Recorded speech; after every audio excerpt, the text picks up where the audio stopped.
Hello and welcome back. Today's session is going to be covering what is intuition and why does it matter. I'm Jamie Ehrenberg with Wild Retreats, and this is my journey of following my intuition and becoming my truest self.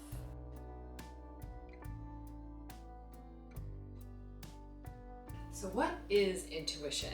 This channel is going to cover a lot of variations in different areas of intuition, which is really all about spirituality for me, to be honest. But what is intuition in the first place? So I believe that intuition is our higher self trying to guide us to have the experience we're meant to experience in this lifetime. So it is a version of us that's experienced everything we're experiencing in this lifetime. It has experienced way more past that. In some frameworks, it might be like we're the 3D and this is like a 6 or a 7D version of ourselves that is like, I've seen it all. I know where you're supposed to go this lifetime, and I'm gonna try to help you get there. We of course always have choice, and we don't have to necessarily follow that, and we might be repeating the same lessons again in another life if we don't take it all in. And I'm not saying that intuition, and we still might not follow it. And I'll talk a little bit more about that later on today. But intuition and that higher self, I believe that the higher self is our divine self. It is connected to the divine, to God, to source. We're all part of that same fabric. And so if we can slow down and begin to understand how that communication is coming through us, we can start living in a way that we're following our intuition, which is ultimately, I think, an aligned place for what our soul is meant to experience in this lifetime. The intuition might be telling you a lot of things, right? It might be like, oh, yeah, no, you can go that way, but it's going to take you a lot longer to get there. It's usually like, this would be the best thing for you to do. And again, we don't have to listen to it. We don't always listen to it, and we end up someplace else, and we still, end up getting back on our soul's path. And I think when we are able to really receive that guidance of our intuition, it kind of fast tracks us. It gets us onto that soul's path more directly than if we're not listening to it. Might still end up in the same place at the end, but it's more easeful. That's the basis of intuition, but how do you actually connect with it? So I'm going to borrow a framework here from Nikki Novo, who breaks down intuition as 4 different types, and I love it, so I'm going to share it here with you. There are 4 different types of intuition that we can all experience, and one tends to be stronger than the others for us. In a couple of videos, I'm going to talk more about how to practice and focusing in on a specific type. But for now, I think how I want to offer this is that it's an opportunity to say like, oh, that resonates or it doesn't resonate, and trying out the types that I'm talking about. So, feeling is the first thing I'm going to describe as a type of intuition. Feeling is when we have sensations in our body that tell us, yes, that's for us, no, that's not for us, but we need to get to know what those sensations are actually telling us for ourselves, because it's not going to be the same for any one of us.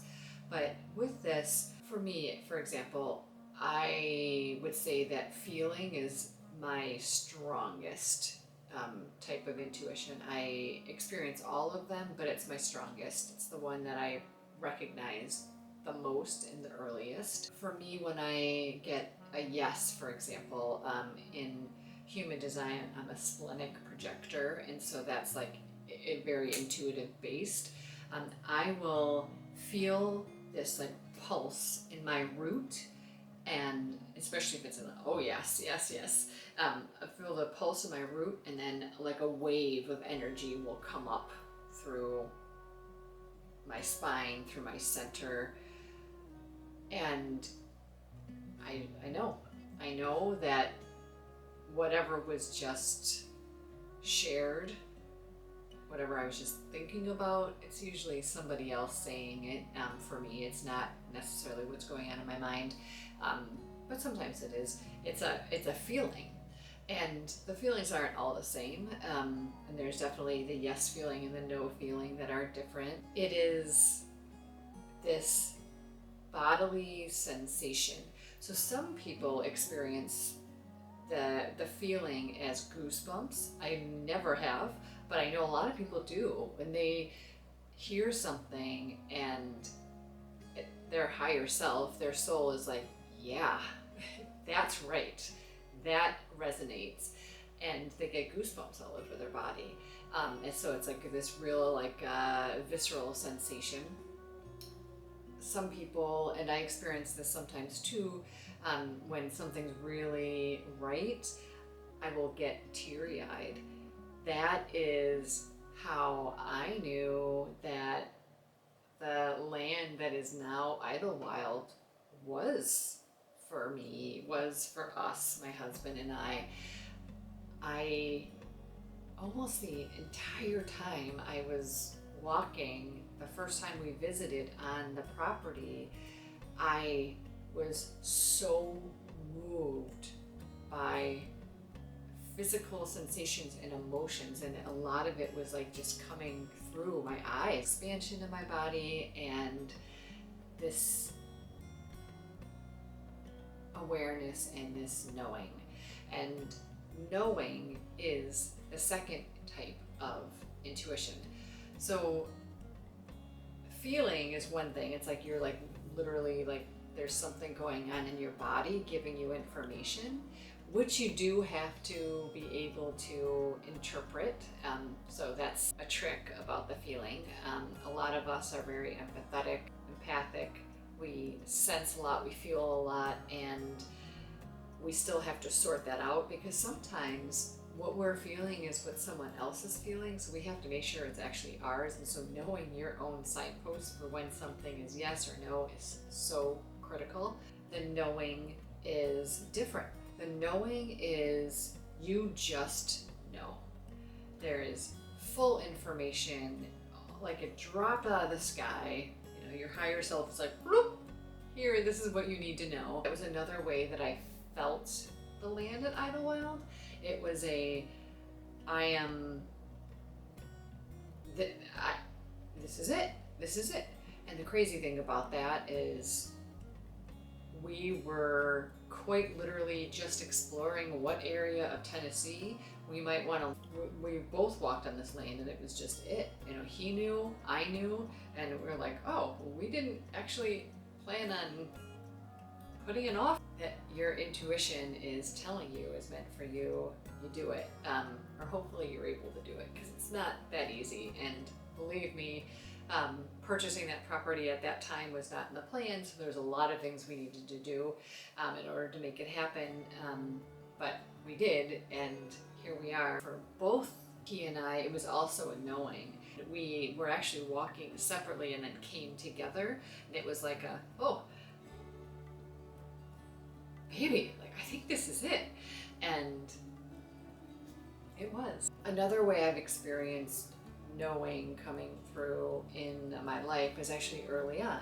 It was the summer after I finished my first year of college. I was working at the Public Works Department in Riverside, and I was riding a lawnmower and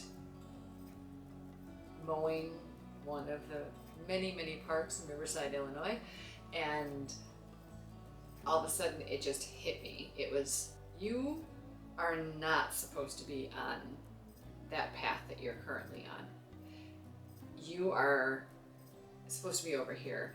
And you know this. So for me, I was at a local-ish university, a really good one, studying political science as well as writing and journalism. I was kind of doing a double major, and it was a fine path to be on. It was a good path to be on.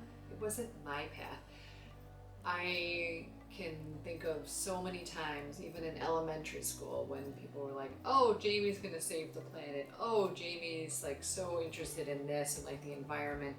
And yet I started veering off another way. Certainly it was all the people I was being exposed to and what felt like a secure, steady way of living and existing in the world. Whether or not it was the college or the degree, my higher self was like, no, you're not supposed to be over there. I'm gonna give you this really solid message. Fortunately, I was able to hear it and think about it and actually do it. So within 2 weeks of getting that message of like, you're really supposed to be in this environment space, I decided to drop out of my 4-year university. I enrolled in the local community college and I began the quest of, so what? Like, where do I go from here? And a lot of times, intuition isn't necessarily telling us the thing that's for us, but it's telling us the thing that's not for us. And then that means that there's some kind of void or some space of not knowing. And that might be one of the hardest things about intuition and following it, is the trusting in that void space and that not knowing, but it's almost like needing to say no before you can know what else is a possibility. I just went and took some more gen ed classes in my community college while I searched, is there something like this? And it turns out that I ended up finding I really wanted to study environmental education, and I got my degree, my 4-year degree in that from Prescott College.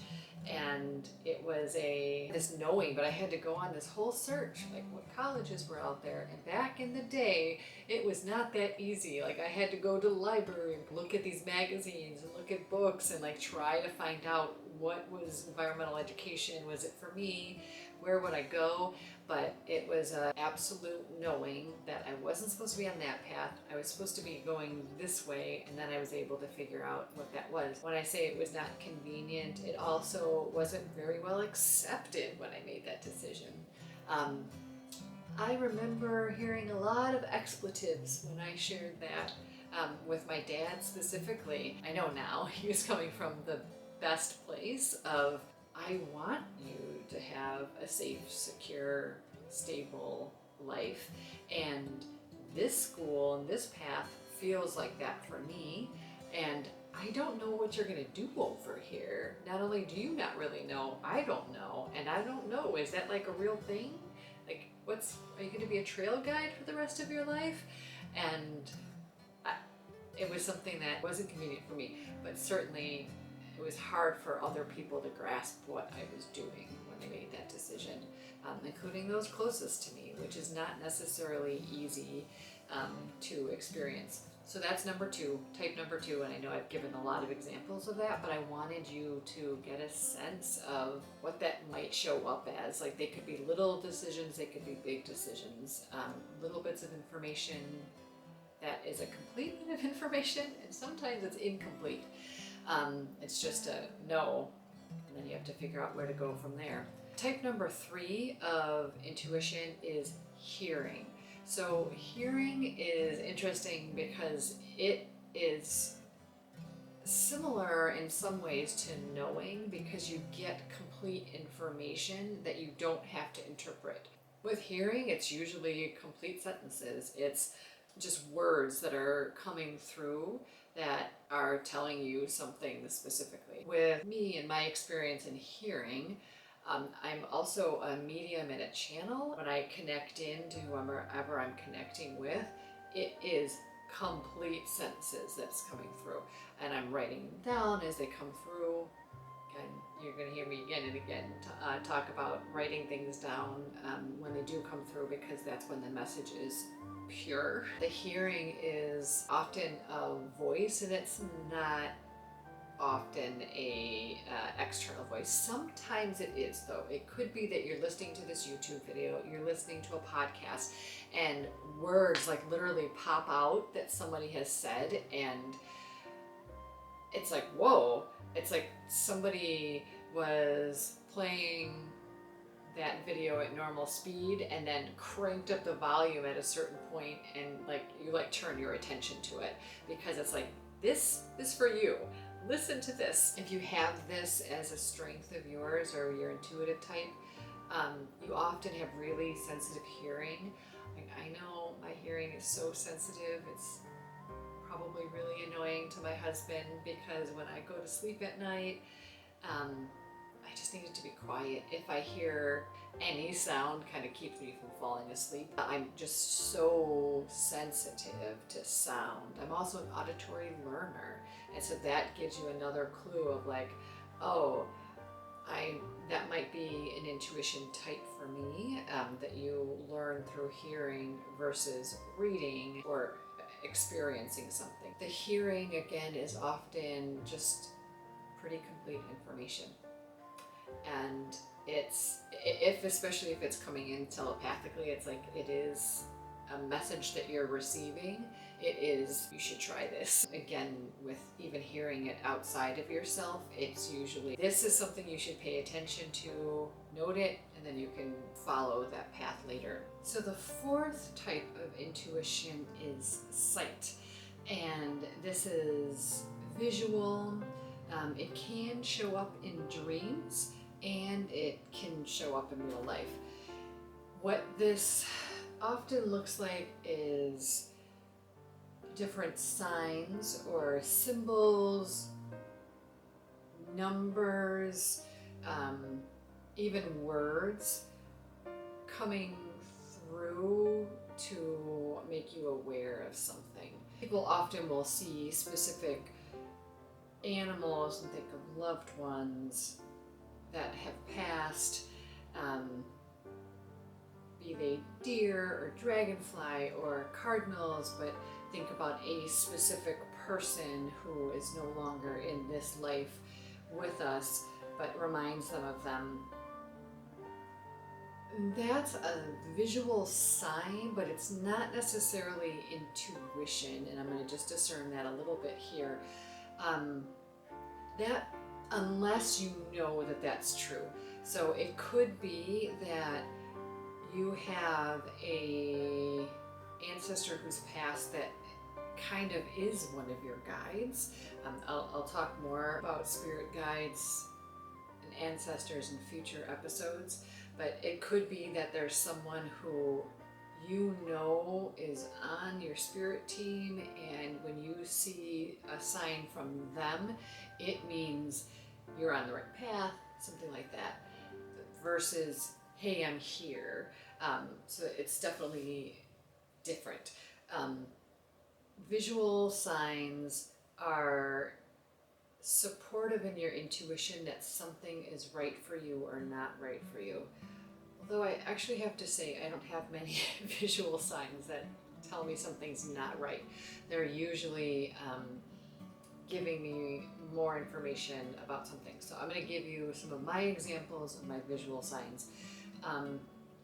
If I see a hummingbird while I'm thinking about something, while I'm talking about something, it usually means blessings. So like a hummingbird shows up, and whatever that thing is blessed, it's in alignment, it's like getting all the good luck that's coming through.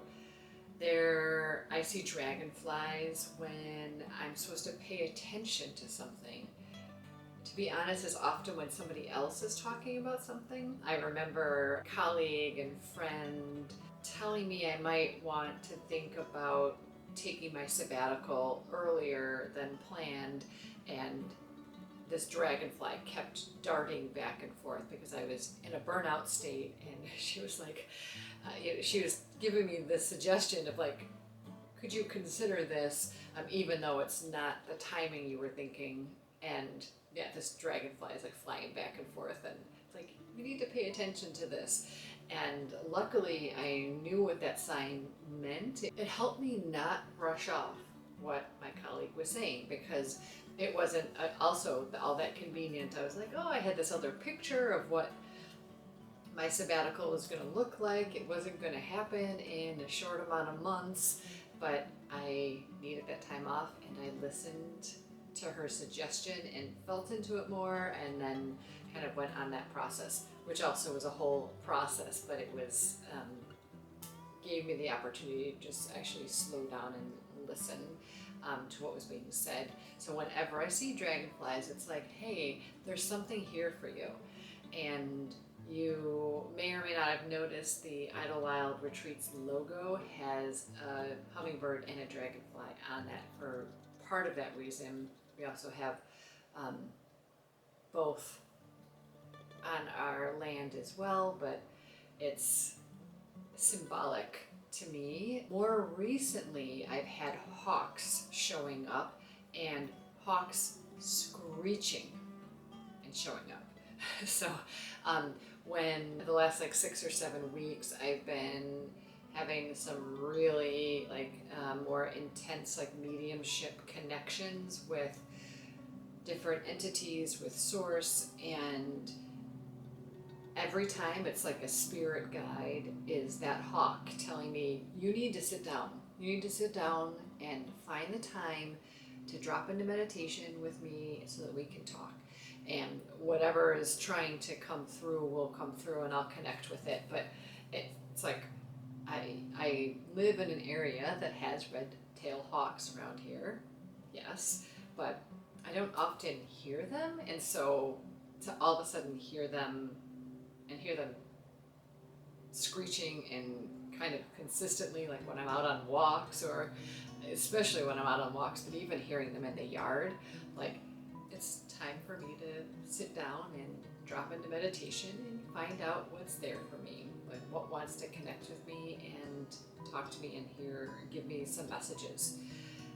The thing about visual intuition is that it also usually requires a dictionary, and pretty much everyone suggests using something. So I keep track of what my signs mean in my dictionary, as it were. The same is true for the sensations or the feeling type of intuition. So I want to end this episode with talking a bit more about why follow your intuition. Why does it matter? I've talked a lot about the types of intuition, and now it's why. So if we don't listen to these messages, I believe that we'll eventually end up where we're supposed to go, but it might take a lot longer to get there. For example, that story about me changing my study path when I was in college probably would have gotten there, and I probably would have realized it, but it actually was easier catching it, even though it was not easy at the moment to make all those changes.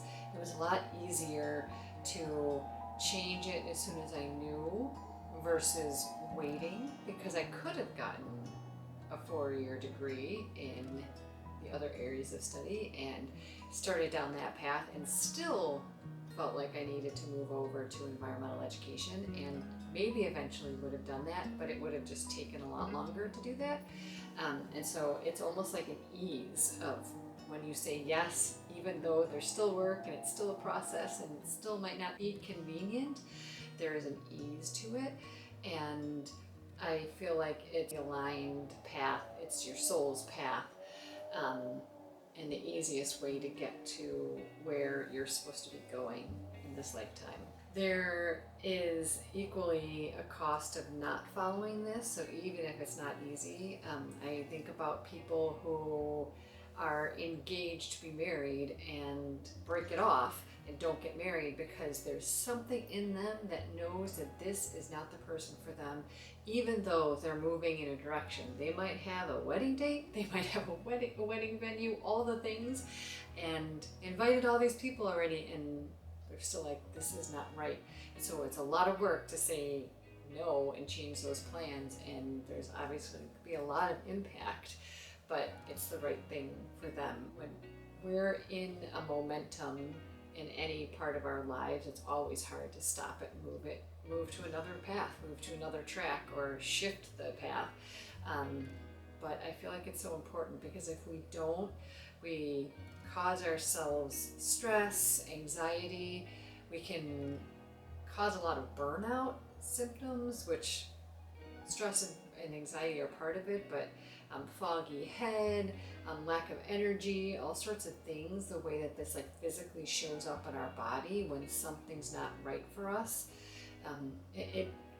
Even health issues, like serious health issues, can happen with carrying too much stress of something that's not for you. When you're doing something that is really not true for you. But it's also being able to be your full true self when you say yes versus when you're not. When you're not being your true self, you're spending a lot of energy being something else and not allowing what naturally wants to come through, even if you don't know it yet. And I have to say that that's a big part of this work and this journey, the spiritual journey, this lifetime journey, is knowing what's for us and what's not for us. Following our intuition will lead to a more truer, joyful life. And it's, I want to say, that easy or that simple, and I know it's hard, and I send you so many blessings on this path. It starts out hard, it gets easier, and it becomes so beautiful when we're living in this soul-aligned, high-frequency, love-filled space. That said, I'm going to wrap up this episode. There are going to be a couple more videos in this Intuition Basics series, and I really look forward to hearing from you, what's resonating, what you want to hear more about, and if you're enjoying the series and you're looking forward to more, please like and subscribe, share, so that you don't miss anything and that it's able to serve as many people as it can. Thanks so much, and I'll talk to you soon. Sending you love.